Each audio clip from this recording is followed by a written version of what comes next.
ونستغفره ونؤمن به ونتوكل عليه ونعوذ بالله من شرور أنفسنا ومن سيئات أعمالنا من يهده الله فلا مضل له ومن يضلل فلا هادي له وأشهد أن لا إله إلا الله وحده لا شريك له وأشهد أن محمدا عبده ورسوله أما بعد فإن خير الحديث كتاب الله وخير الهدي هدي محمد صلى الله عليه وسلم وشر الأمور محدثاتها وكل محدثة بدعة وكل بدعة ضلالة وكل ضلالة في النار. أعوذ بالله من الشيطان الرجيم. وأمر أهلك بالصلاة واصطبر عليها لا نسألك رزقا نحن نرزقك والعاقبة للتقوى. وقال تعالى يا أيها الذين آمنوا قوا أنفسكم وأهليكم نارا. وقال صلى الله عليه وسلم لا ترفع عنهم عصاك أدبا وأخفهم في الله. رواه أحمد بإسناد صحيح. সম্মানিত মুসল্লিবৃন্দ, ইসলামে পারিবারিক অনুশাসন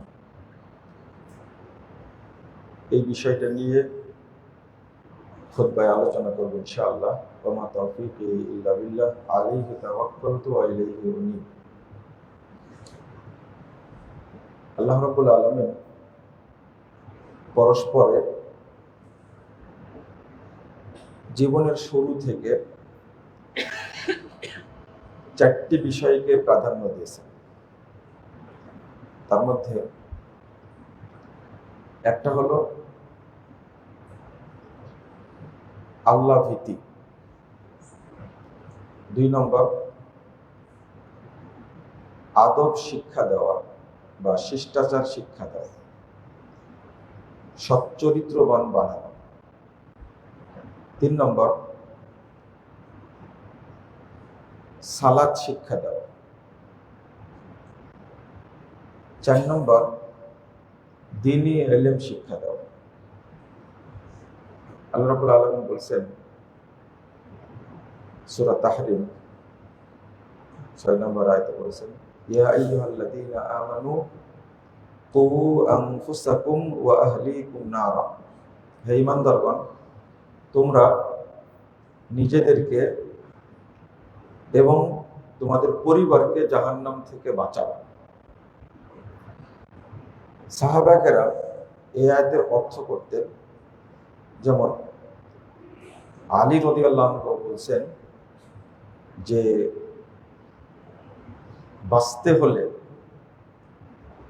জাহান্নাম থেকে বাঁচার জন্য প্রথম বলছেন, যেটা ইমাম বুখারী রাহিমাহুল্লাহ উল্লেখ করেছেন তাবেঈ বিদ্যান মুজাহিদ থেকে, যেটা সাহাবীরা বলতেন আউসু আনফুসাকুম ওয়া আহলিকুম বিতাকওয়াল্লাহ। তোমরা নিজেদেরকে এবং পরিবারকে তাকওয়ার নসিহত করো। যখন খুতবায় দাঁড়াই আমরা, তখন মুসল্লিদেরকে বলি ইত্তাকুল্লাহ, আপনারা আল্লাহকে ভয় করেন। এটা অপরকে নসিহত করে, কিন্তু নিজেকে ওসিয়ত করা বলতে কি বোঝায়? আউসু আনফুসাকুম, তোমরা নিজেদেরকে ওসিয়ত করো। নিজেদের তাকওয়ার ওসিয়ত করা বলতে কি বোঝায়? আমরা তো নিজেকে নিয়ে ভাবি না, প্রত্যেকের চিন্তা অন্যজনকে নিয়ে। অমুক এটা করছে, অমুক এটা করছে, ও ভালো না, ও খারাপ, ও নানান কাজে জড়িত। কিন্তু আল্লাহ বোঝাতে চাচ্ছেন আউসু আনফুসাকুম, আগে নিজেদেরকে নসিহত করো। নিজেদেরকে নসিহত করা বলতে কি বোঝায়? এরপরে ওয়া আহলিকুম, তারপরে পরিবারকে ওসিয়ত করো তাকওয়া আল্লাহ, আল্লাহ ভীতির জন্য। এরপরে বলছেন ওয়া আদিবুহুম, এবং তাদেরকে আদব শিক্ষা দাও। আলী রাদিয়াল্লাহু আনহু বলছেন আদিবুহুম ওয়া আল্লিমুহুম, যদি জাহান্নাম থেকে বাঁচতে চাও তাহলে পরিবারকে আদব শিক্ষা দাও। 2 নম্বর, পরিবারকে ইলম শিক্ষা দাও। ইবনে আব্বাস রাদিয়াল্লাহু আনহু আর একটু বিস্তারিত বলেছেন, তাদেরকে আদব শিক্ষা দাও, তাদেরকে তাকওয়া শিক্ষা দাও, তাদেরকে সালাত শিক্ষা দাও, তাদেরকে আল্লাহর জিকির শিক্ষা দাও। তাহলে এই আয়াতটা কু আনফুসাকুম ওয়া আহলিকুম নারা, এই আয়াতটা ছোট্ট হলেও এর অর্থটা ব্যাপক, অনেক বড় অর্থ। আর এই 4টা জিনিসের মধ্যেই দুনিয়া এবং আখিরাতের যাবতীয় কল্যাণ নিহিত আছে। যখন নিজেকে তাকওয়া শিক্ষা দেওয়া বলতে একটু এখানে আমরা খুলাসা করি, নিজেকে বোঝানো। 1 নম্বর, আমি আজকে ফজর সালাতটা জামাতের সাথে পড়েছি কিনা নিজেকে জিজ্ঞেস করা। আমি যখন রাতে ঘুমাতে যাব তখন নিজেকে জিজ্ঞেস করা যে আল্লাহ আমার উপরে ফরজ করেছেন 5 ওয়াক্ত সালাত, আমি কয় ওয়াক্ত পড়েছি ঠিক টাইমে এবং কয় ওয়াক্ত পড়েছি জামাতের সাথে। 2 নম্বর, আমি আমার দায়িত্বটা পালন করেছি কিনা, আমার সন্তানরা তারা সালাত পড়লো কিনা। এই যে নিজেকে নসিহত করা, তাদের খোঁজটা আমি নিয়েছি কিনা, এই যে দায়িত্ববোধ, বা আমার যতটুকু দিন চর্চার দরকার ছিল ততটুকু করেছি কিনা। যেমন নানান হারাম কাজে জড়িত, নানান খারাপ কাজে জড়িয়ে পড়া, তখন নিজেকে আমি ধরে রাখতে পারলাম কিনা।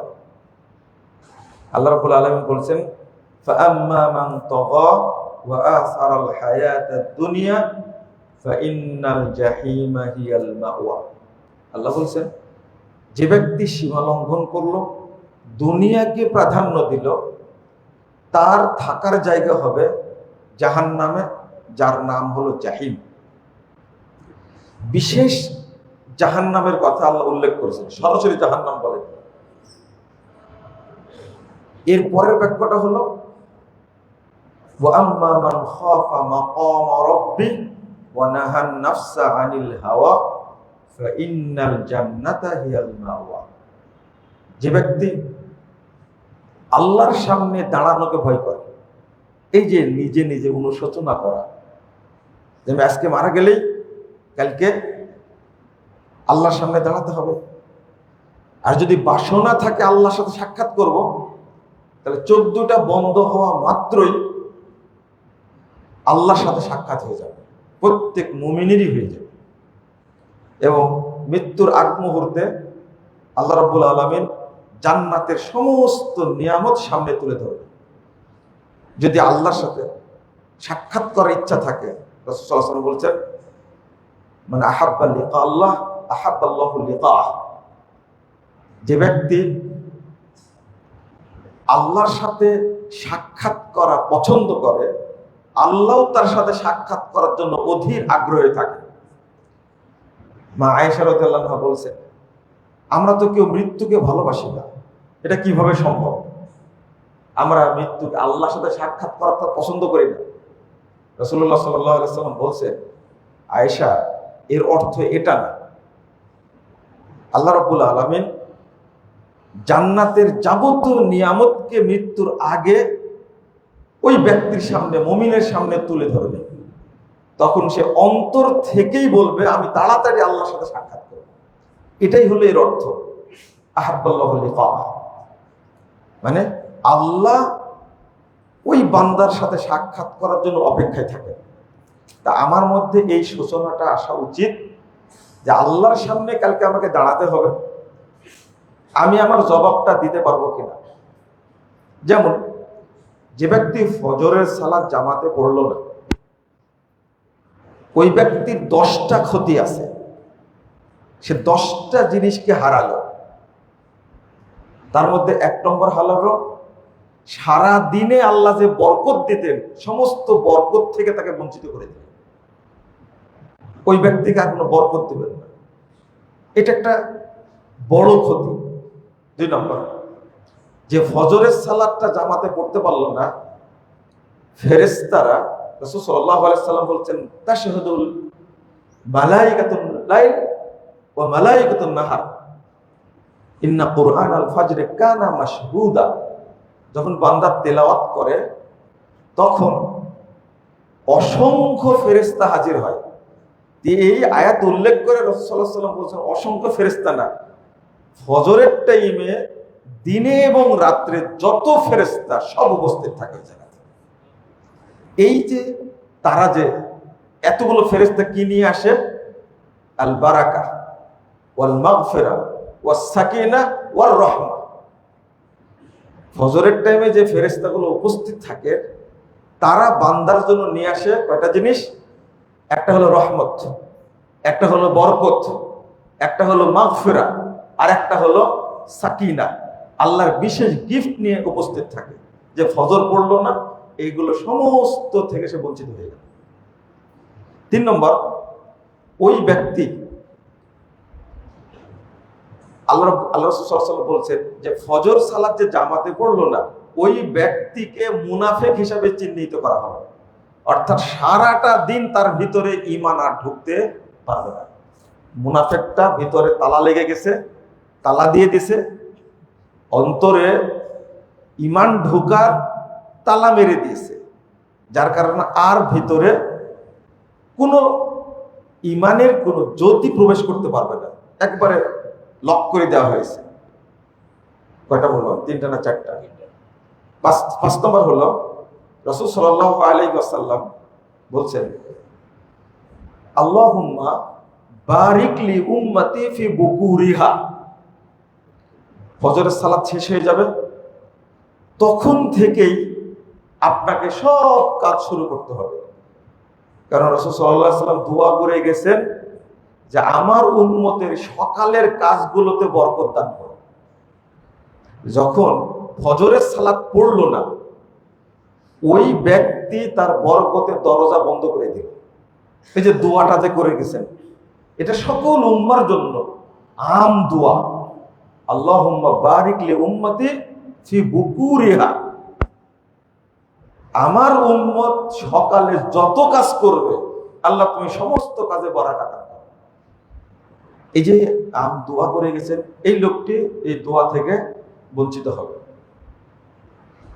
6 নম্বরটা হলো, আমি আর বেশি না যাই, 6 নম্বরটা হলো রাসূল সাল্লাল্লাহু আলাইহি ওয়াসাল্লাম বলেছেন ওই ব্যক্তিকে আল্লাহ মুখের উপরে ভর করে জাহান্নামে নিক্ষেপ করবেন। এটা সহিহ মুসলিমের হাদিস। তাহলে এইগুলো যদি অনুশোচনা করি যে আমার উপরে দায়িত্ব ছিল ফজরের সালাতটা জামাতে পড়া, আর একটা দায়িত্ব ছিল সন্তানদেরকে জাগানো, আমরা তো এটা ভুলেই গেছি। ওমর রাদিয়াল্লাহু আনহু তিনি এই আয়াতটা তেলাওয়াত করতেন আর প্রত্যেকটা ঘরে ঘরে যেতেন, আসসালাত আসসালাত ইয়ারহামুকুমুল্লাহ, আসসালাত আসসালাত ইয়ারহামুকুমুল্লাহ, প্রত্যেক ঘরে ঘরে যেতেন। রাসূলুল্লাহ সাল্লাল্লাহু আলাইহি ওয়াসাল্লাম তিনি, তার তো বাচ্চা কাচ্চা নাই, নিজের মেয়ে এবং জামাই, তিনি রাত্রিতে ঘুম থেকে উঠে তাহাজ্জুদ পড়েই চলে যেতেন আলী রাদিয়াল্লাহু আনহুর বাসায়। বলতেন, বাড়িতে গিয়েই ফজরের টাইমে বলতেন আসসালাহ আসসালাহ। কিন্তু আমরা ডাকাটা বন্ধ করে দিছি। এই যে আউসু আনফুসাকুম, নিজেদেরকে নসিহত করো, তোমরা নিজেদেরকে ওসিয়ত করো, এইগুলোই মূলত অনুশোচনা বা প্রস্তুতি যে আমি আমার কাজগুলো করলাম কিনা। আমরা নানান মানুষের কাজ নিয়ে ব্যস্ত, অমুক এটা করলো, অমুক এটা করলো, অমুক এটা করলো না, এই কাজগুলো খারাপ, ওই কাজগুলো খারাপ। শুধু চা স্টলে বসে গল্প করছে একজন ভ্যান চালক। কি দারুণ গল্প জানেন, যে তারেক রহমান আর বেশি দিন ক্ষমতায় থাকতে পারবে না। একদিকে সে কি ভ্যান চালক, আর একদিকে বসে আছে কোথায়, চা স্টলে, গরম আলোচনা। আর একজন রিক্সা চালক, সে গল্প করছে তারেক রহমানের যে জনপ্রিয়তা, তাতে একে আর ক্ষমতা থেকে নামানো যাবে না। তো ওরা দুইজন দায়িত্ব নিয়েছে, একজন ক্ষমতা থেকে নামাবে আর একজন কি সারা জীবন রেখে দেবে। তা আমি একজনকে জিজ্ঞেস করলাম, আপনাদের কথাগুলো শুনতে খুব ভালোই লাগছে, আজকে কি ফজরের সালাত পড়েছেন আপনি? সত্যটা বলবে। বলছে যে না, পড়িনি। কেন পড়েননি? ঘুমাচ্ছিলাম, পড়া হয় না। দেখেন, তারেক রহমানকে ক্ষমতা থেকে নামানো দায়িত্ব নিয়েছে, কিন্তু কি করেনি, ওটা কি তার দায়িত্ব? ফজরের সালাত পড়াটা তার দায়িত্ব ছিল, সে দায়িত্বটা নেয়নি। দায়িত্ব কোনটা নিয়েছে? ক্ষমতা থেকে নামাবে। আর একজনকে বললাম, এখন কয়টা বাজছে? 5টা। আপনি কি আসর সালাত পড়েছেন? না, পড়া হয় না, আমি পড়বো। দাঁড়িয়ে দেখে মনে হচ্ছে পড়বে সালাতটা। আমি বলি, এতক্ষণ পড়েননি কেন? এইটা কি আপনার দায়িত্ব ছিল না? না আজীবন তারেক রহমান ক্ষমতায় বসা রাখবেন, ওটা দায়িত্ব? বলছেন না, ওইটা আমার দায়িত্ব না। সালাত পড়েন না। জোহর পড়েছেন? ওই জোহরটা পড়া হয়নি, একসঙ্গে পড়ে দিব। 5টা বাজছে। কয় ছেলে? 2 ছেলে 1 মেয়ে। কি করে? স্কুলে পড়ে। এটা কি আপনার দায়িত্ব ছিল? এটা খেয়াল করবেন। আমরা বাঙালিরা জীবনে, পরিবারে, সংসারে, সম্পদে, ব্যবসা বাণিজ্য, রাজনীতিতে কোথাও উন্নতি করতে পারবো না, কারণ নিজেকে নিয়ে ব্যস্ত না। ব্যস্ত কাকে নিয়ে? অন্যকে নিয়ে।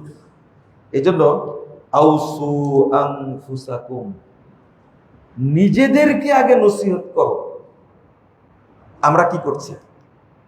জিজ্ঞেস করলাম, আপনি কি জানেন আজকে ফজর সালাত আপনার ওয়াইফ পড়েছে কিনা? তো বলছে এটা বলতে পারবো না। এইটা কি দায়িত্ব ছিল না? হ্যাঁ, দায়িত্ব ছিল। করেননি কেন? আসলে এইভাবে তো বুঝিনি। ওই বড়টা বুঝলে আর ছোটটা বোঝার দায়িত্ব থাকে, ছোটটা চিন্তা করবে। এটা হলো আমরা বাঙালি। নিজের সন্তান, 3টা সন্তান, একটা নামাজ পড়েছে কিনা খোঁজ নাই। আমরা নিজেদের চিন্তা করি না। এত সুন্দর সুন্দর কথা বললেন, মানে একজন হলো জামাত ইসলামের সমর্থক, আর একজন কার সমর্থক?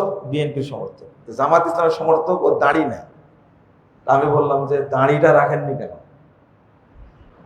আপনি রাষ্ট্রে ইসলাম কায়েম করবেন, ভালো কথা, কিন্তু নিজের দেহে করেননি কেন? আপনার মনে বুঝলেন না, তাই না?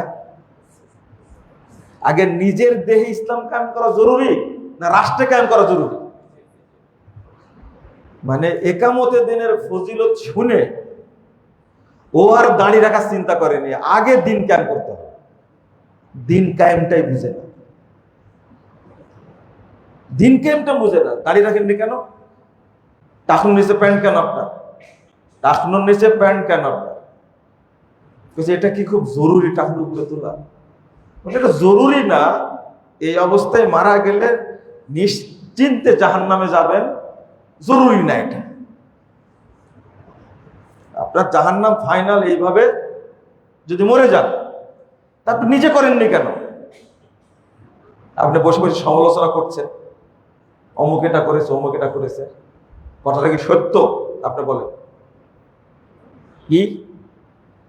খালেদা যে অনেক আগে মারা গেছে, পরে জানাজা হয়েছে, আপনি কনফার্ম কি? আপনি বলেন, সত্যটা বলেন। আপনি কি জানছেন?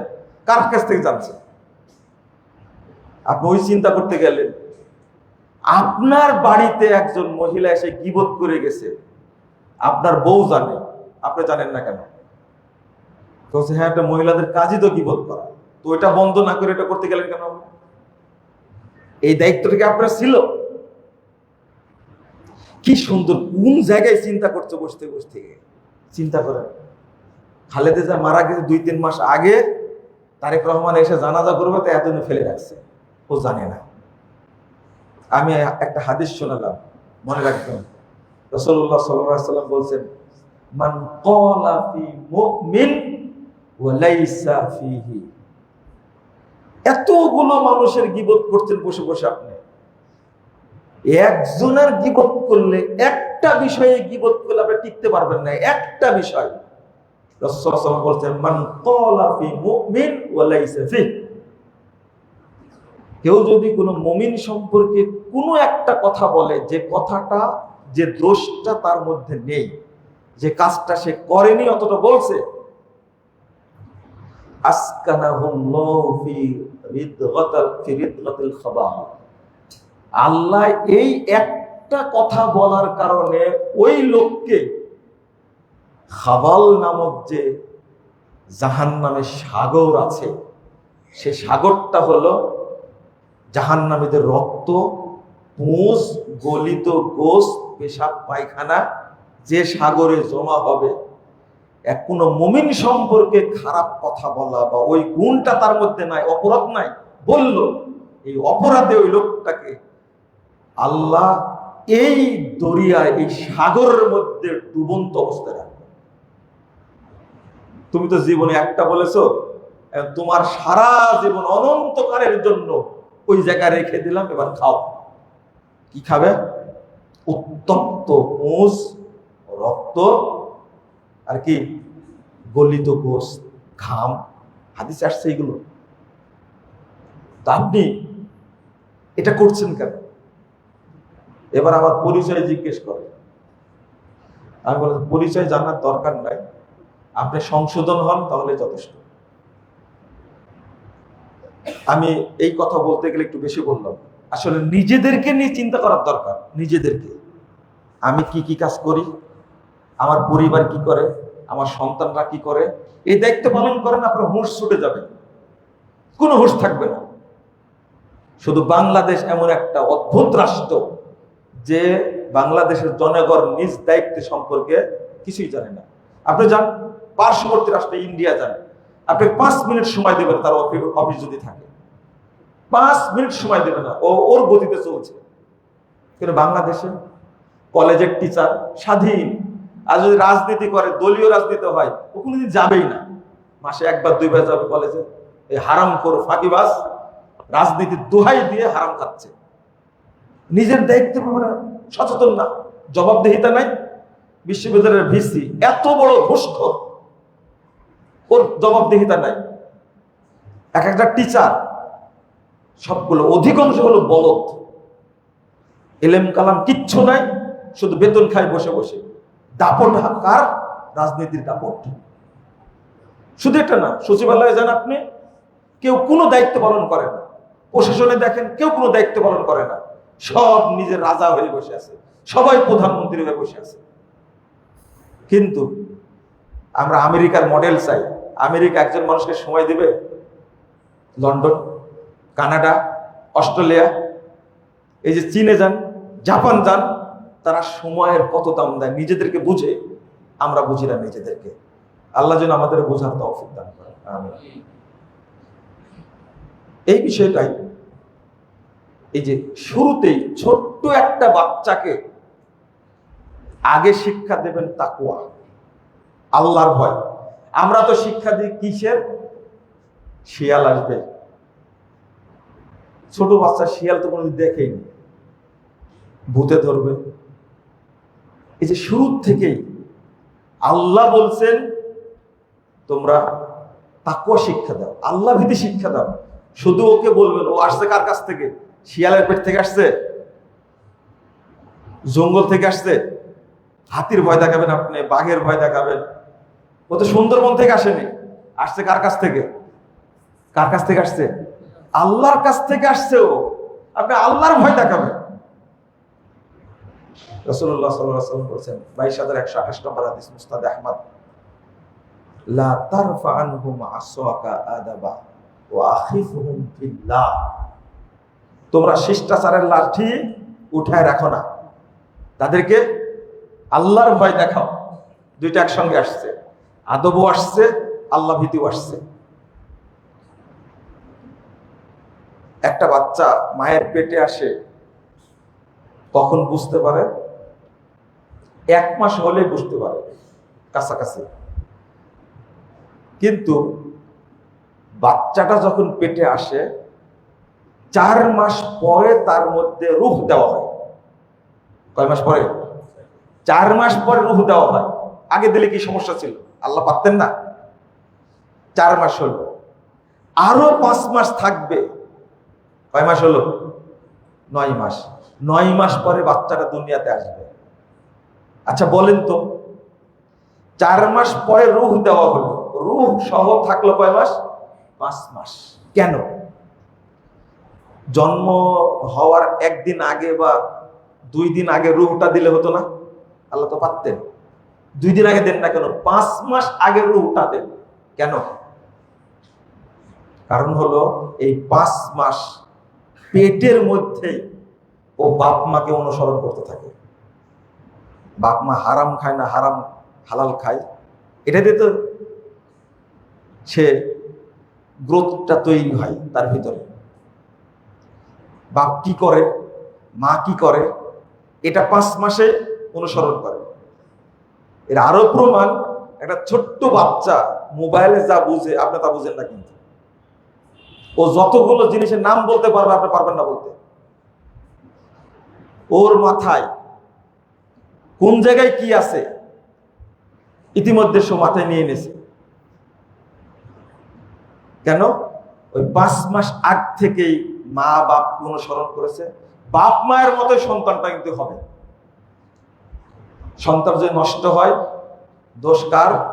বাপ মায়ের। ফাইনালি রাসূলুল্লাহ সাল্লাল্লাহু আলাইহি ওয়াসাল্লাম বলেছেন, কুল্লু মাউলুদিন ইউলাদু আলাল ফিতরা ফাআবাওয়াহু ইউহাব্বিদানিহি আও ইউনাসসিরানিহি আও ইউমাজ্জিসানিহি। প্রত্যেক সন্তান জন্ম নেয় ইসলামের উপরে, প্রত্যেক সন্তান। অতঃপর তার পিতা মাতা হয় তাকে ইহুদি বানায়, না হলে খ্রিস্টান বানায়, না হলে তাকে অগ্নি পূজক বানায়। মানে দোষটা সরাসরি দিলেন কার উপরে? পিতা মাতার উপরে। এই যে শুরু, পিতা মাতা যদি খারাপ হয় তাহলে কোশ্চিন কালেও সন্তান ভালো হবে না, একেবারে খাই না। পিতা মাতা বেড়ি খায়, ও বেড়ি খাবে। পিতা মাতা গান বাজনা শুনে, ও গান বাজনা শুনবে। একজন পিতা তার প্রায় 32-33 বছর বয়সে এক ছেলে নিয়ে এসে আমাকে বলছে, একটু দোয়া করে দিন। কেন দোয়া করব? তো বলছে সারাদিন বাসায় থাকে, আরে নেশার সাথে জড়িত। আচ্ছা বলেন তো, মদ খায়, গাঁজা খায়, একে ফু দিয়ে ভালো করা যাবে? এটা কি সম্ভব? আমি বললাম যে বয়স কত? এরকম বলে 32-33 বললো। আমি ওনাকে জিজ্ঞেস করলাম ছেলের সামনে যে আপনি কি বিড়ি খেতেন নাকি? যে হ্যাঁ খেতাম। কত বছর পর্যন্ত খেয়েছেন? আমি 52-53 বছর পর্যন্ত খেয়েছি। এরও 52-53 হোক, তারপরে ফু কাজে লাগবে, তার আগে লাগবে না তো। আপনারা মনে বুঝলেন না, তাই না? জাম গাছের আটি থেকে জামই হয়, কিন্তু আম কোনোদিন হয় না। এ যাবৎ পৃথিবীতে সুপারির গাছে নারকেল ধরেছে রেকর্ড নেই, আছে? আরে লকনা গাছে ধরে না ফজলি আম, আমেরই গাছ, কিন্তু এক জাতের আম আর এক জাতের ধরবে না, ও তার গতিতে থাকে। তো এই সন্তানকে তৈরি করেছে বিড়ি খাওয়ায়, আর এখন চাচ্ছে বাচ্চা কি না খায়, বিড়ি না খায়, যে নামাজ পড়ে ফু দিয়ে ভালো করা যাবে টাকা। এত বড় ষাঁড়, একে ফু দিয়ে ভালো করবে কি করে বলেন দেখি? এই ষাঁড়টাকে তৈরি করেছে কে?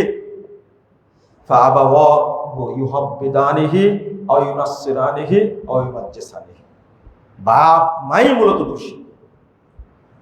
আমি এই জায়গায় বলতে চাচ্ছিলাম ছোট্ট করে, সেটা হলো যখন বাপ মা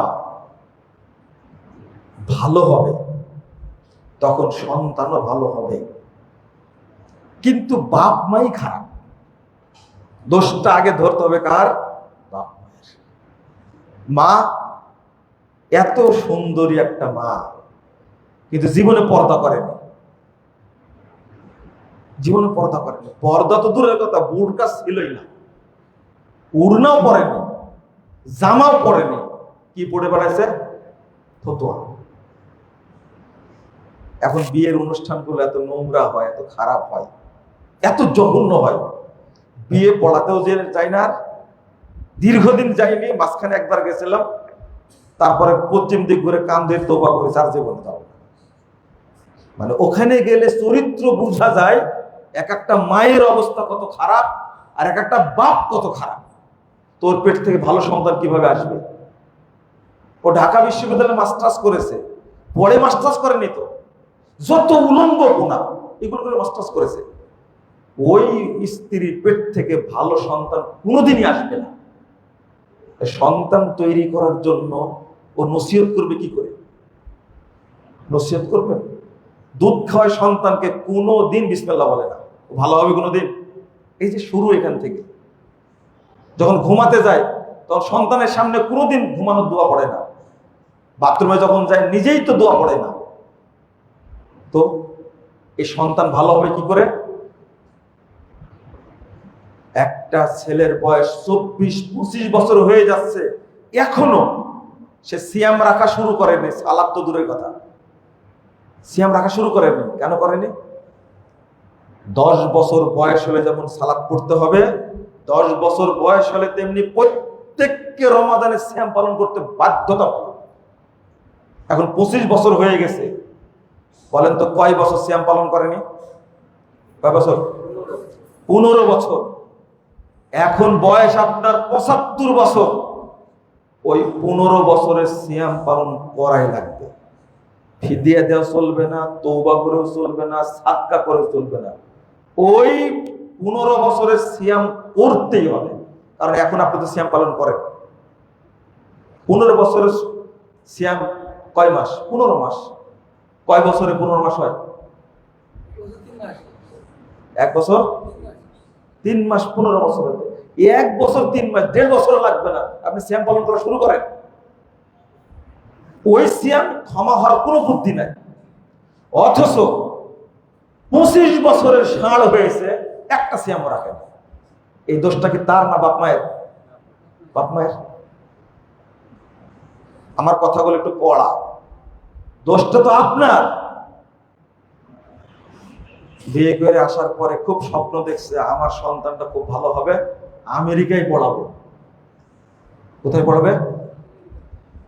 ওর জন্ম হওয়ার আগে নিয়াত করেছে ইন্টারন্যাশনাল চোর বানাবে। বাংলাদেশে থাকলে কি চোর হতো? ন্যাশনাল চোর হতো, আর এখন চোর হবে আন্তর্জাতিক চোর। ভালো বাবা মা কোনোদিন স্বপ্ন দেখে যে সন্তানকে আমেরিকায় পাঠাবো? আমেরিকা, কানাডা, অস্ট্রেলিয়া, মানুষ বাস করে এই সমস্ত জায়গায়, এটা পশু বাস করে, পশুর চেয়েও খারাপ। আরো চিন্তা করে বসে আছে, কারণ ঢাকা বিশ্ববিদ্যালয়ে পড়াশোনা করেছে দুইজনই, স্বপ্ন দেখছে এ দেশে থাকলে চোর হতো, নর্মাল চোর। এই দেশ থেকে পড়াশোনা করে বাহিরে গিয়ে যারা পড়াশোনা করে বাংলাদেশে আসছে, এরা পৃথিবীর সেরা শ্রেষ্ঠ বড় বড় চোর হয়েছে। বাংলাদেশে যত সচিবালয় আসে সবগুলোতে চোরে ভর্তি, নর্মাল চোর না, সবগুলো শিক্ষিত চোর। এক পদ্মা সেতু তৈরি করতে গিয়ে খরচ হয়েছে মাত্র 20,000 কোটি টাকা। কেউ বলছে 10,000 কোটি টাকা, হলো 20,000 ধরলাম, কিন্তু ভাউচার দেখানো হয়েছে 50,000 কোটি টাকা। আপনি বলেন তো এখানে কোন মূর্খ লোক আছে? একজন গ্রামের চাষি লোক আছে? একজন নাই। সবগুলো কি একজন ন্যাশনাল চোর না, সবগুলো ইন্টারন্যাশনাল চোর। দেশের বাইরে থেকে ডিগ্রি নিয়ে সেই কাজটা করেছে। পদ্মার সাথে একটা উদাহরণ, মেট্রো রেল বলেন, বড় বড় রাস্তা বলেন, এক একটা রাস্তা তৈরি করতে গেলে হাজার হাজার কোটি টাকা চুরি করেছে। বাংলাদেশ চোর মুক্ত সেই দিনই হবে যেই দিন বাংলাদেশের মানুষ তাকওয়াশীল হবে, তার আগে হবে কোনোদিন না। এখানে বসে আমেরিকার স্বপ্ন দেখছে, সব জায়গাতে চোরে পরিপূর্ণ। এখন পর্যন্ত প্রশাসনিক সেক্টরে মানুষ পাওয়া যাবে? এরা সরকারি লাইসেন্সধারী বড় বড় চোর। এরা, তার মূল কারণ হলো এরা বাপ মাও খারাপ ছিল, এরাও খারাপ হয়েছে। ইল্লা মাশাআল্লাহ দুই একটা আলাদা থাকতে পারে, কিন্তু ম্যাক্সিমাম এটা। 2 নম্বরে আসি, সেটা হলো কি বললাম, একটা তাকওয়া, আর একটা কি আদব, আর একটা কি আদব, শিষ্টাচার। শিষ্টাচার খুব গুরুত্বপূর্ণ জিনিস, খুব গুরুত্বপূর্ণ। যার মধ্যে ভদ্রতা নাই, ওর মধ্যে কোনো কল্যাণ নাই। ভদ্রতা থাকাটা, রাসূল সাল্লাল্লাহু আলাইহি ওয়াসাল্লাম বলেছেন, ইন্নান নাস লাম ইউতা শাইয়ান মিন হুসনিল খুলক। মানুষকে ভদ্রতার চেয়ে শ্রেষ্ঠ আর কোন জিনিস দেওয়া হয়নি। একজন মানুষের মধ্যে শিষ্টাচার থাকাটা যে কত কল্যাণকর, কত দামি জিনিস। আল্লাহ রাসূল সাল্লাল্লাহু আলাইহি ওয়াসাল্লাম বলছেন, মাই ইহরামির রিফক ইহরামিল খায়র। যার মধ্যে ভদ্রতা নাই, তার মধ্যে কোনো কল্যাণ নাই, একবারে সবকিছু থেকে বঞ্চিত করা হয়েছে তাকে। ভদ্রতা কি জিনিস? আমাদের সন্তানগুলো কত ভদ্র চিন্তা করে, সালাম তো দেয়ই না, বাপের সাথে তর্ক করে, মায়ের সাথে তর্ক করে, মাকে গালি দেয়, বাপকে গালি দেয়, চরম একটা পর্যায়ে প্রতিটি ঘরে ঘরে। সন্তান তো তৈরি করেনি, বানর তৈরি করেছে। সন্তান একটা, কয়টা? একটা। এত আদর করেছে যে বিষ খায় মরে যায়, গলায় দড়ি দিয়ে মারা যায়, ওই জন্য কিছু বলেও না। মারা গেলে বংশ শেষ। এই ভাই আদর করতে করতে এখন মানুষ নাই, কি হয়ে গেছে? বাদর। এত নোংরা, মুখের ভাষাও খারাপ, ব্যবহারও খারাপ, মাকেও মারে, বাপকেও মারে। দোষকার ওই সন্তানের না, দোষকার মেয়ের বিয়ে দিয়েছেন, একটা কাজ ভালো করতে পারেনি, শাশুড়ি কি বলবে? মা, তোমার মা তোমাকে কিছু শিখায়নি, তাই না? দোষ কি ওর হলো না, মায়ের হলো? শ্বশুর বলবে, মা তোমার কাজের কোনো সিঁড়ি নেই, তোমার বাপ শুধু খাওয়াইছে, কিছু শিখায়নি মনে হয়। দোষটা কার হলো? আল্লাহ নবী বলেছেন, আল্লাহ নবী বলেছেন তার বাপ মায়ের দোষ। বাপ মা যদি ইব্রাহিম আর হাজেরার মতন হয়, সন্তানও কিন্তু ইসমাইলের মতো হয়, কথা বলা মাত্রই শুনবে। 11 বছরের বাচ্চাকে বলছে, ইয়া বুনাইয়া ইন্নী আরা ফিল মানাম আন্নী আযবাহু ফানজুর মাযা তারা। আমি দেখছি তোমাকে জবাই করছি, তুমি কি মনে করো? কি সন্তান, বাপকা বেটা ডাইরেক্ট বলছে, ইফআল মা তুমার, করেন যা আপনি নির্দেশ দেওয়া হয়েছে, সাতাজিদুনি ইনশাআল্লাহু মিনাস সাবিরিন। ওই বাচ্চাটা কিভাবে শিখলো? তার বাপ মাকে অনুসরণ করেছে। কি সুন্দর ভদ্রতা! যখন ইব্রাহিম আলাইহিস সালাম তাকে জবে করবেন, রেডি, তখন আমাদের দেশে বলে প্রথম দিন 100 উট কুরবানি করলো, পরের দিন 100 উট, তারপরের দিন 100 উট, বলে না? সব তাজা মিথ্যা কথা বলে। আরে দেখেন উট ছিল কিনা। ইসমাইল আলাইহিস সালাম বাপের মুখের দিকে তাকা বলেছে, আব্বা, লাইসা লি সাওবুন আন তুকাফফিরানি ফাখলা সাওবি। জবে করার পরে আমাকে যে আপনি কাফন পরাবেন, আর তো কোনো কাপড় নাই, তাহলে আমার কাপড়টা খুলে নেন, তারপরে আমাকে জবাই করেন। ছেলে বাপের মুখের দিকে তাকিয়ে বলছেন, যে সন্তানের একটা কাপড় নাই আর 3 দিনে 300 উট কুরবানি করেছে। আপনি ভাবেন,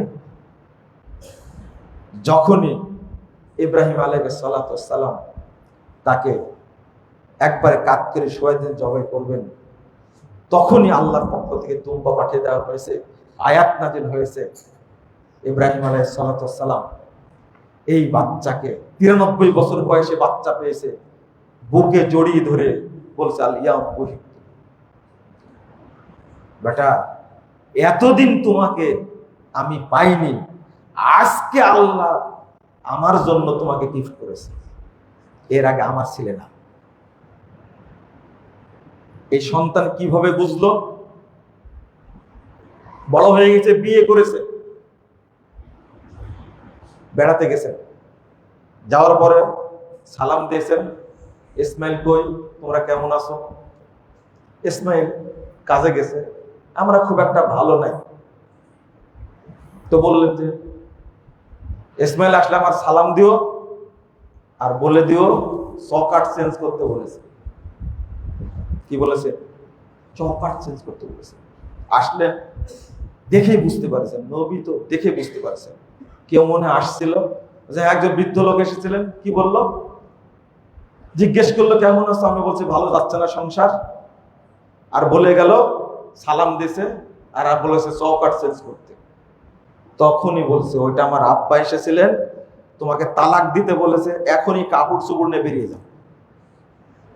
বাপকে বেটা, এখনই বেরিয়ে যাও কাপড় চোপড় নিয়ে, তুমি আর ঘরে থাকতে পারো না, আমার বাপ বলে গেছে তোমাকে তালাক দিতে হবে, কোনো কৈফিয়ত নাই। চলে গেছে, বিয়ে আর একটা করেছেন, আবার আসছেন, কেমন আছো? আলহামদুলিল্লাহ। বলা মাত্রই ইব্রাহিম আলাইহিস সালাম যে দোয়া করলেন, আল্লাহুম্মা বারিক লাকুম ফিল মাই ওয়াল লাহাম, আল্লাহ তোমাদের পানিতে এবং গোশতে বরকত দান করুন। সৌদি আরবে যান, কোথাও টিউবওয়েল নাই, কোথাও ডিপ টিউবওয়েল নাই, কোথাও পানি নাই, কিন্তু পৃথিবীতে যত পানি আছে সব সৌদি আরবে তার চেয়ে বেশি আছে। একই দিনে 50 লক্ষ মানুষ সৌদি আরবে একদিন অবস্থান করছে, কেউ বলেনি আমি 1 বোতল পানি পাইনি, কোনো রেকর্ড নাই, সব জায়গায় পানি। ওই যে দোয়া করে গেছে 5000 বছর পূর্বে ইব্রাহিম আলাইহিস সালাম। আমাদের দেশে এত ছাগল, এত গরু, এরপরে হিমশিম খেতে হয় কুরবানি গরু পাওয়া যাবে কিনা, ছাগল পাওয়া যাবে কিনা। কিন্তু সৌদি আরবে কোটি কোটি কুরবানি হচ্ছে, কিন্তু কোনোদিন ছাগল শর্ট পড়েনি, কোনোদিন উট শর্ট পড়েনি, পড়ার সম্ভাবনাও নাই। এই দোয়াটা পেলেন কোথায় থেকে? ওই বৌমার কারণে। বৌমা বললেন কি? আলহামদুলিল্লাহ, সাথে সাথে দোয়া করে দিলেন, আল্লাহুম্মা বারিক ফিল লাহমি ওয়াল মা, দোয়া করে দিলেন। ওই দোয়া একজন বৌমায়ের একটা বিষয়ের কারণে আল্লাহ পরিবার বরকত নাযিল করতে পারে, একটা কারণে। আমি বলছিলাম ইসমাইল আলাইহিস সালামের কথা, কেমন সন্তান তিনি মানুষ করলেন, তার সব কথা শুনলেন। আর এই ইসমাইল আলাইহিস সালাম কার পেট থেকে জন্ম নিয়েছেন? এই মহিলাটাকে হাদিসে আসছে হাজার, আমরা বলি কি হাজেরা, হ্যাঁ হাজার শব্দটা হাজার। তো তিনি কে? একটা চাকরানি মেয়ে, আল্লাহ তার মধ্যে কত বরকত দিয়েছেন। এই মহিলার কারণে জমজম, এই মহিলার কারণে সাফা মারওয়া, মূলত ইসমাইল, এই মহিলার কারণে মুজদালেফা, এই মহিলার কারণে আরাফা, মিনা, জামারা, এতগুলো আল্লাহর নিদর্শন রেখে দিয়েছেন। তাহলে একটা মহিলার কারণে আল্লাহ কি পরিমাণ বরকত দিতে পারেন।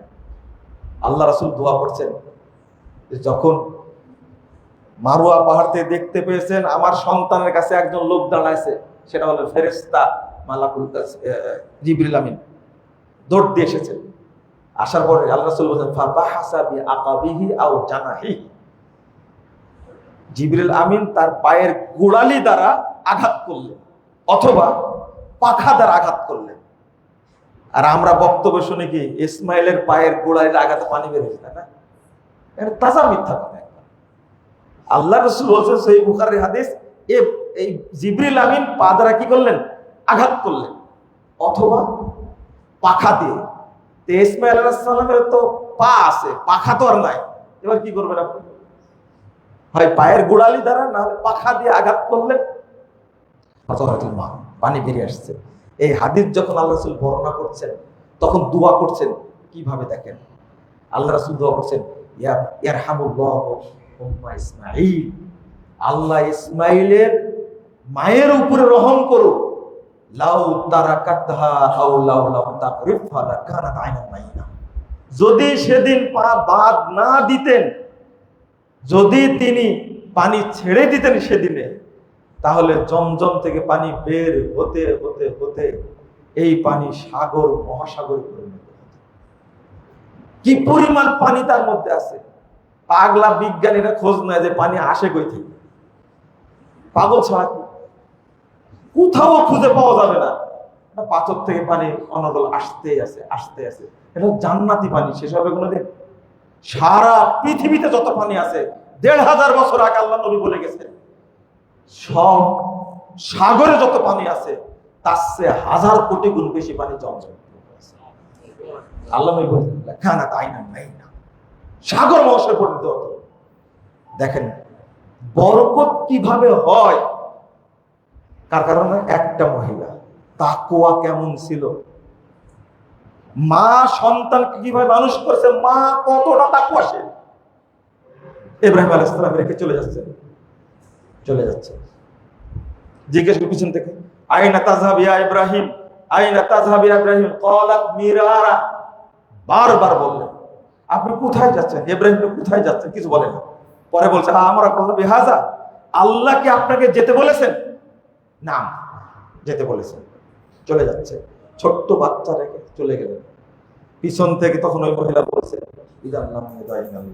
যদি আল্লাহর নির্দেশে যান তাহলে আল্লাহ আমাদের কোনো ক্ষতি করবেন না। ওইরকম মহিলা আছে। এইরকম তাকওয়াশীল হওয়ার কারণেই কিন্তু ওই ইসমাইলের জন্ম, ওই ইসমাইলের পেট থেকে এসেছেন পৃথিবীর শ্রেষ্ঠ নবী মুহাম্মদুর রাসূলুল্লাহ সাল্লাল্লাহু আলাইহি ওয়াসাল্লাম। কত বড় নিয়ামত!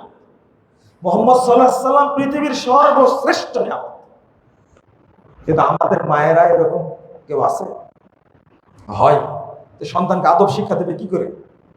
সন্তান ১০০ টাকার ছিঁড়া নোট দোকানে দিয়ে ফাঁকি দিয়ে চলে আসছে, তাই মা কত খুশি, টাকাটা চালাই দিছে আজকে। আমাদের মা তাদের মা, চিন্তা করেন। আমাদের আর ইমাম বুখারী হয় না কেন? ইমাম মুসলিম জন্ম নেয় না কেন? মা কি জিনিস! এখনকার মায়েরা স্বপ্ন দেখে সন্তান হলে আমেরিকা পাঠাবে, আর ইমাম বুখারীর মা ইমাম বুখারীকে জন্ম দিয়ে নিয়ত করেছে আমি আল্লাহর সামনে গিয়ে, কাবা ঘরের সামনে গিয়ে ধরবো, আল্লাহ তুমি এই মুহাম্মদকে কবুল করে নাও, উম্মার জন্য কবুল করে নাও।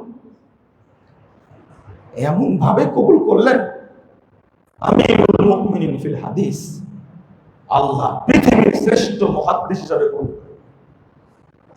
ইমাম শাফিঈ রাহিমাহুল্লাহ এতিম 2 বছরের বাচ্চাকে নিয়ে মা চলে গেছে, কাবা ঘরের সামনে ধরেছেন। ইমাম শাফিঈ কত বড় আলেম, পৃথিবীর শ্রেষ্ঠ মুজাদ্দিদ হলেন ওমর বিন আব্দুল আজিজ রাহিমাহুল্লাহ, দ্বিতীয় মুজাদ্দিদ হলেন মুহাম্মদ বিন ইদ্রিস শাফিঈ। তিনি কত ইলম তাকে আল্লাহ দান করেছেন। কই আমাদের মায়ের এরকম নিয়ত করে না? আমাদের মায়েরা সোয়াল তৈরি করে। কি তৈরি করে? বেয়াদব তৈরি করে। আমি আর না গাই, শেষে একটা কথা, সালাতের কথা মাঝখানে চলে এসেছে, আর একটা আসেনি, সেটা কি? এলেম। আজকে এলেম না থাকার কারণে যত রকমের সমস্যা সবগুলো ঘটছে। রাসূলুল্লাহ সাল্লাল্লাহু আলাইহি ওয়াসাল্লাম বলেছেন মান ইউরিদিল্লাহু বিহি খায়রা ইউফাক্কিহু ফিদ্দীন। যার মধ্যে দ্বীনের জ্ঞান নাই তার মধ্যে কোনো কল্যাণ নেই। দ্বীনের জ্ঞান নাই, কল্যাণ নাই, নিজেরই উপকার করতে পারবে না। আমাদের যে শিক্ষিত যারা আছে সব কিন্তু মূর্খ, দ্বীনের জ্ঞান নাই, অন্য জ্ঞান আছে। বড় ডাক্তার, বড় ইঞ্জিনিয়ার, বড় সচিব, বড় বিচারপতি, বড় জাজ, কিন্তু এখন পর্যন্ত জানে না পানিটা ডান হাতে খেতে হবে না বাম হাতে খেতে হবে। অথচ ডিগ্রি নিয়ে আসছে আমেরিকা থেকে। কত বড় জাহেল, বাম হাত দিয়ে ধরে পানি খাচ্ছে। বড় ইঞ্জিনিয়ার, কানাডা থেকে ইঞ্জিনিয়ার হয়ে আসছে, ও আজও জুতাটা পরতে জানে না, খুলতেও জানে না। ডান পা আগে পরতে হবে, আর খোলার সময় আগে বাম পা খুলতে হবে, এটা জানে না। মসজিদে উঠে কখন ডান পা দেয় কখন বাম পা দেয় সেটা জানে না। মানে এত বড় শিক্ষিত, আবার যত সেক্টরে চাকরি করে এত বড় বড় ডিগ্রিধারী, চোর হয় কি করে? ঢাকা বিশ্ববিদ্যালয়ে অনার্স করছে, মাস্টার্স করছে, পিএইচডি করছে, চোর হয়েছে। বিসিএস ক্যাডার হয়েছে, সচিব হয়েছে, চোর হয়েছে। কারণ কি? আল্লাহ নবী সাল্লাল্লাহু আলাইহি ওয়াসাল্লাম বলেন, ইন্নাল্লাহা ইউবগিযু কুল্লা আলিমিন বিদ-দুনিয়া জাহিলিন বিল আখিরাহ। যারা দুনিয়াবি জ্ঞান অর্জন করেছে, পরকালের জ্ঞান অর্জন করেনি, দ্বীনি জ্ঞান অর্জন করেনি, আল্লাহ তাদের উপরে গজব নাজিল করেন, অভিশাপ নাজিল করেন। আর এই দায়িত্ব নিয়েছেন কে? আল্লাহ। গজব নাজিল করার দায়িত্ব নিয়েছেন আল্লাহ। আজকে বহুদিন পরে দারুল হুদাতে এই সেন্ট্রাল মসজিদে খুতবা দেওয়ার সুযোগ হলো। আমরা মনে করি যে গ্রামের মধ্যে প্রতিষ্ঠান হওয়ার পরেও অনেক দূর দূরান্তের ছাত্ররা এখানে পড়াশোনা করছে। তার মায়ের স্বপ্ন এই ছেলেটা আমার বড় আলেম হবে, খাদেম হবে এবং মদিনা বিশ্ববিদ্যালয়ে পড়াশোনা করবে। আলহামদুলিল্লাহ, অনেক ছেলে এখান থেকে যাচ্ছে, গেছে, আরো যাবে ভবিষ্যতে। তারা কিন্তু এখানে এসেছে, এই কষ্ট করছে দ্বীনি ইলম শিক্ষার জন্যই। আমি গ্রামের সবাইকে বলবো, এই ছাত্র শিক্ষকদের প্রতি আপনারা ইহসান করবেন। এক নম্বর, তাদেরকে ভালোবাসবেন। আমার ইচ্ছা এবং সব জায়গায় যে দোয়াটা করি, নেটেও শুনবেন, আল্লাহ যেন আমাদেরকে একই সঙ্গে জান্নাতুল ফেরদাউসে থাকার ব্যবস্থা করে দেন। আমি যখন উমরায় যাই, আরাফার মাঠে দাঁড়িয়ে, মুজদালিফায়, মিনায়, একটাই দোয়া করি, সাফা মারওয়া তওয়াফ করতে বলে দোয়া করি, আল্লাহ আমার এলাকার যত মানুষ আছে সবাইকে তুমি জান্নাতুল ফেরদাউসে কবুল করে নাও। আমি আশা করি আমাদের এলাকার কাছে যে একজন মানুষের জন্য বেনামাজি না থাকে, এক নম্বর। আর বেনামাজি জানাজা হবে না, এটা আগে বলে দিচ্ছি। একজন মানুষের জন্য বেনামাজি না থাকে। দুই নম্বর, আমাদের এলাকায় কোনো লোক বিড়ি খাওয়া লোক থাকবে না। আমি বিড়ি খাওয়া বলিনি, পান খাওয়ার কোনো লোক থাকবে না। পান বুঝেন তো? পান এমন একটা গুরু, এই জর্দা খাওয়া শেখায়, এই হারাম খাওয়া শেখায়, আরো কি কি বলে। আমি শুধু বিড়ি না বলি যে আমাদের এলাকার লোকের যে পান যেন কেউ না খায়, মানে ভদ্রলোক পান খেতে পারে না, ওর মুখের যে গন্ধ, পান খেলে গন্ধ লাগে, ও জর্দা দিয়ে খাক বা না দিয়ে খায়। এই দুইটা দাবি আজকে, শুধু এই দুইটা দাবি। আর এলমের বক্তব্য দিয়েছি, ভদ্রতার বক্তব্য দিয়েছি, সালাতের বক্তব্য দিয়েছি, আগেও দিয়েছি, বলেছি। আমার আজকে বিশেষ দাবি আমার এলাকাবাসীর প্রতি, এই এলাকায় একজন নারী পুরুষ জন্য বেনামাজি। দুই নম্বর দাবি হলো, কোনো বিড়ি খোর, সিগারেট খোর, জর্দা খোর, আল্লাখোর, আল্লাপাতা এগুলো কেউ খাবে না। আল্লাহ যেন আমাদের এই দাবিটা কবুল করে নেন, আল্লাহ যেন তৌফিক দান করেন। আমি যারা এলাকার আছেন তারা প্রত্যেকেই নিজেদের সন্তানকে মাদ্রাসায় পড়াবেন। এটা আমাদের সৌভাগ্য যে আল্লাহ রাব্বুল আলামিন এখানে আলেম তৈরি করার কারখানা তৈরি করে দিয়েছেন, আলহামদুলিল্লাহ। এখান থেকে যখন মদিনা বিশ্ববিদ্যালয়ে পড়াশোনা করতে হয় তখন অন্তরটা ভরে যায়। আপনার সন্তানও এইরকম হোক, বড় আলেম হোক, এটা সবাই মন থেকে চাইবেন, দোয়া করবেন, আল্লাহ একদিন কবুল করবেন ইনশাআল্লাহ। ইনশাআল্লাহ আল্লাহ তুমি এই দারুল হুদাকে কবুল করে নাও, আমিন। আল্লাহ তুমি এই দারুল হুদাকে, ইলম তৈরির মার্কাজ হিসাবে কবুল করে নাও। আমিন। আল্লাহ তুমি আমার এলাকাবাসীকে তাকওয়াশীল বান্দা-বান্দী হিসাবে কবুল করে নাও। প্রত্যেক ছাত্র শিক্ষার্থীকে আল্লাহ তুমি বিজ্ঞ আলেম হিসাবে কবুল করে নাও। আমিন। আল্লাহ তুমি আমাদের উপর রহমত এবং বরকত নাজিল করো। আমিন। বারাকাল্লাহু ফিকুম ওয়া জাযাকুমুল্লাহু খাইরা।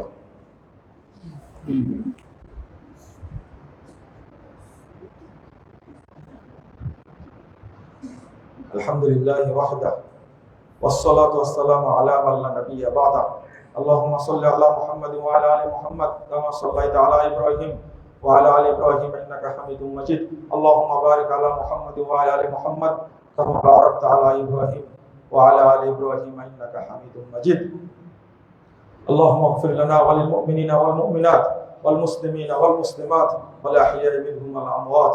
আল্লাহুম্মা আ'izzal ইসলাম ওয়াল মুসলিমিন اللهم أيد الإسلام والمسلمين. اللهم أنجِ المستضعفين من المؤمنين في كل مكان. اللهم أنجِ المستضعفين من المؤمنين في كل مكان. اللهم انصر إخوان المسلمين في فلسطين وكشمير وسوريا يا رب العالمين. اللهم احفظ المسجد الأقصى يا رب العالمين. اللهم احفظ المسجد الأقصى يا رب العالمين. اللهم احفظ المجاهدين والمرابطين في كل مكان. اللهم عن الكفرة والفجرة والمبتدعة واليهود والنصارى والمشركين. اللهم شقق شملهم ومزق جمعهم وخرب بنيانهم ودمر ديارهم وانزل بهم بأسك الذي لا ترد عن القوم المجرمين.